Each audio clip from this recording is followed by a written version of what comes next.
Last class we studied the property of metals. That is, all the metals got shining appearance. And we studied a number of non-metals also which are having shining appearance, that are all exceptions, like iodine, diamond, graphite. They are showing lustrous experience, shining color appearance, but they are not metals. Now today we are going to study about ductility and malleability. These two properties that today we are going to study. You have probably seen wires made up of copper and aluminum for electrical wiring and all. We used to see that copper wires. Metals can be melted and drawn into thin wires. Have you ever seen wires made up of a piece of coal or a pencil lead?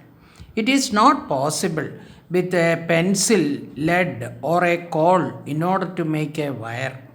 Only metals can be used for making wires.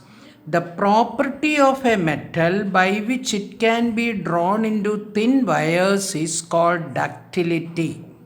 This is one of the most important sentence and define what is mean by ductility.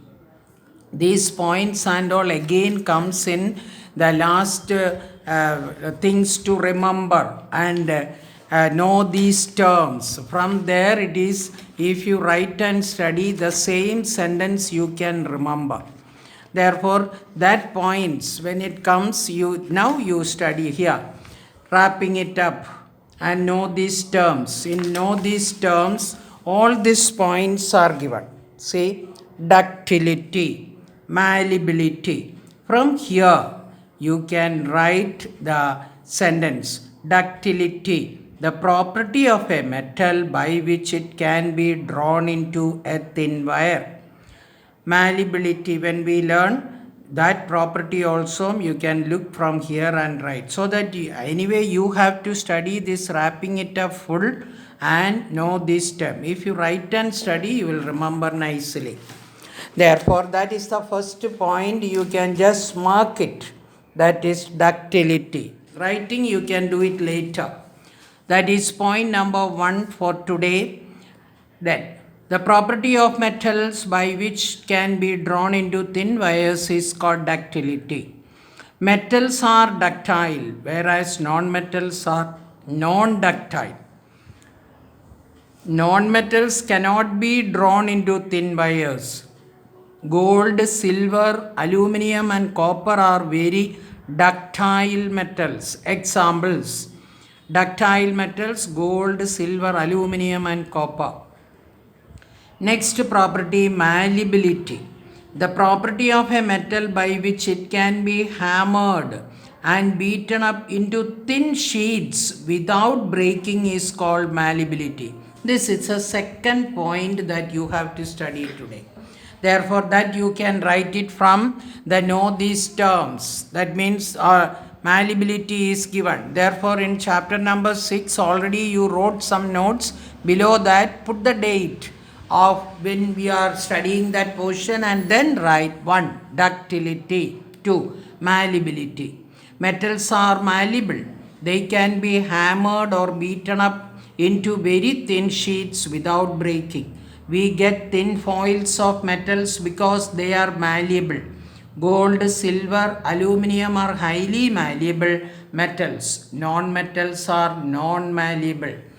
They cannot be hammered into thin sheets. Now we are going to look at one activity. That by means of an activity you will get more knowledge about the malleability of metals and non-metals. Activity number 2. Aim to find out the malleability of metals and non-metals. Aim. Materials required: an aluminum wire, copper wire, an iron nail, a piece of coal, sulfur powder, a pencil lead and a hammer. Procedure: Place the aluminum wire on the table and hit it hard with the hammer. Take care, do not hurt yourself. That means accidentally if it touches your hand, you will get hurt. What do you observe? That means does it flatten or break into pieces? It will become flat. That means aluminum, when it is hammered, it will become flat. Take the same with each of the material. Observation and conclusion. Aluminum wire, copper wire, and iron wire, iron nail flatten on being beaten by the hammer. When beaten harder, they may even change into very thin sheets. On the other hand, a piece of coal, sulfur, and pencil lead get broken into pieces on being beaten by the hammer. Conclusion. Thus, we conclude that metals are malleable and non-metals are non-malleable. For that, this table with the 3 columns you have to draw in your notebook. Write activity number 2 and draw this column and use all the materials in the first column. That means aluminum wire. Here it is copper wire is given just an example, therefore it is given as second. That is, you write copper wire flattens, therefore you write flattens. Break into pieces. It is here, that is, you don't have to write anything because copper wire flattens. Here, what all things that will be in the form of a powder, that is, coal become a powder, sulfur becomes a powder or break into pieces, pencil lead, it will become into pieces. Therefore, you make a list of all the things what is given here: aluminum wire, copper wire, iron nail, all these 3 things get flattened. Piece of coal, sulfur powder, pencil lead becomes break into pieces. Therefore, 6 materials are there, and you complete this 2 column. 3 metals becomes flattened and 3 non-metals will break into pieces. That completes today's class.